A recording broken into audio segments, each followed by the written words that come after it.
আপনি যা চাইবেন, যেমনটা চাইবেন, ওয়াল্লাহি শুধু আপনার বিলিভ, ইমানের পাওয়ারের জুবানের তাসির বেড়ে যায়, কিন্তু এই দিলটাকে আগে পাক করতে হবে, সাফ করতে হবে, ঠিক না? দেখেন হাদিস শরীফে না গেলে কথা বুঝে আসবে। বুখারী হাদিস, একটা মা, তার স্বামী মারা গিয়েছে, একটা ছেলে আছে ইহুদি। ছেলে যখন তার চাচার কাছে গেল, গরিব মায়ের কাপড় ছেঁড়া, শরীর দেখা যাচ্ছে, সন্তান সূর্য, চাচার কাছে গেল, চাচা টাকা পয়সা আছে, একটু টাকা পয়সা যদি দেন তাহলে মা কাপড় পরে পড়াতে পারবো, আমার শরীর দেখা যাচ্ছে। আইএমএ জাহিলিয়াত যুগ ছিল, চাচা বলছে তোর মা তো দেখতে অনেক সুন্দর হয়েছে,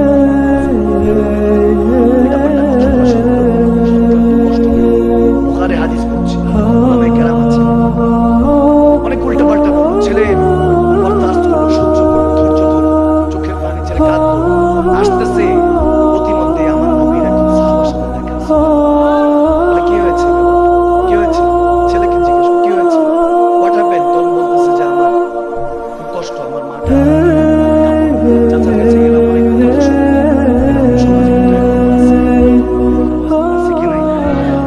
যেখানে ভাইয়ের ছেলে, ভাতিজা আপনি ভালোবাসবেন, ওই জায়গায় চাচারা দেখা যায়, অনেক চাচারা চিল্লা মাশাআল্লাহ কিছু ছিল, বেশিরভাগ চাচারা দেখা যায় জায়গা জমি বাটোয়ারা শুরু করে, তোমার বাবার এতটুকু জমি, তুমি এতটুকু পাবো, পারলে কিছু কমায়, মানে কমায় দেয়, নিজের কাছে রেখে দিতে চায় পুরোটা, ঠিক না? আল্লাহ আমাদেরকে বুঝদান করুক, আমিন বলেন। এরকম কখনো করবেন না। আল্লাহ মনে রাখবেন, আল্লাহ নিজের হক মাফ করে দিবে, বান্দার হক মাফ করবে না। যখন এরকম হলো, সাহাবায়ে রাসূল শুনলেন, শোনার পর বলছে টেনশন করিস না, মদিনার মধ্যে একজন কামলিওয়ালা নবী আছে।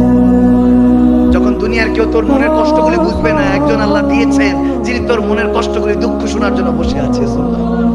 যখন এই কথা বললো, যুবক বলে আচ্ছা ঠিক আছে, মার কাছে দৌড়ে গেল, মা গো একজন নাকি আছেন যার কাছে সহযোগিতা করলে পাওয়া যাবে। চাচা তো অনেক কথা শুনিয়ে দিল। মা বলছে ঠিক আছে যা, তবে একটা শর্ত, উনি যদি বলে ওনার ধর্ম, উনি নাকি অন্য ধর্ম প্রচারক, যদি অন্য ধর্ম গ্রহণ করতে পারে তাহলে ওনার থেকে কোনো সাহায্য নিস না, আর যদি দেখো যে না এসব কোনো কথা বলছে না, তাহলে যেটা বলে সেটা শুনিস। গেল নবীজির কাছে গেল, নবীজি বলাচ্ছেন কোরআনের কথা বলাচ্ছেন, হাদিসের সুন্নাহর কথা বলাচ্ছেন, কিভাবে জীবনকে চালাতে হবে, কিভাবে গ্রো আপ হতে হবে। আইএমএ জাহিলি যুগ ছিল, কিভাবে নিজেকে এস্টাবলিশ করবে, কিভাবে জেনারেশন টু জেনারেশন এই জ্ঞানগুলি প্রজন্ম দর প্রজন্ম চর্চা করবে, সেটা নবীজি শিখাচ্ছেন। যুবক দাঁড়িয়ে আছে দূরে, নবীজি কাছাকাছি ডাকলেন, এদিকে আসো। যুবকটা কাছাকাছি আসলো, আসার পরে একটা পর্যায়ে নবীজির কাছে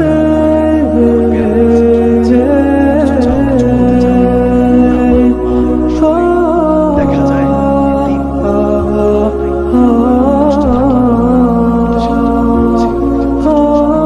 নিজের চাদর খুলে ছেলের কাছে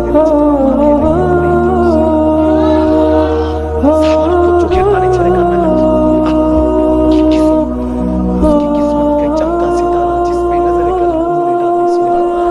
তার কিসমত চমকিয়েছে, যার সাথে দয়ার নবী দেখা হয়েছে, ঠিক কিনা?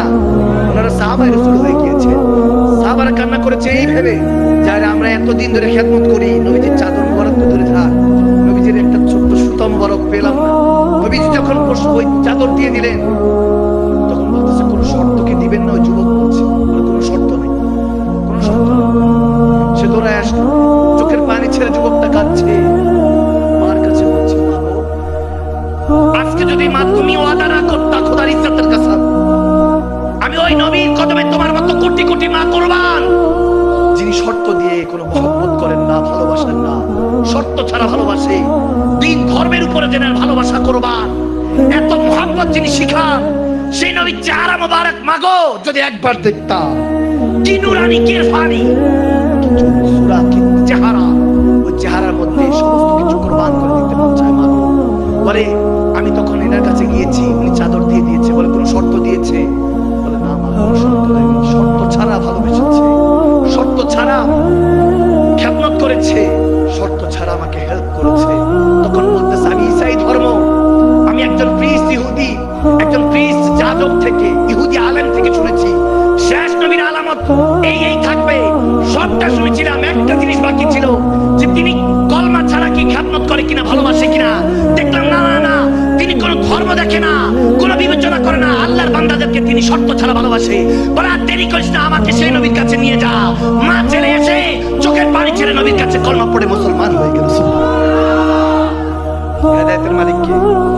আরো জোরে বলে।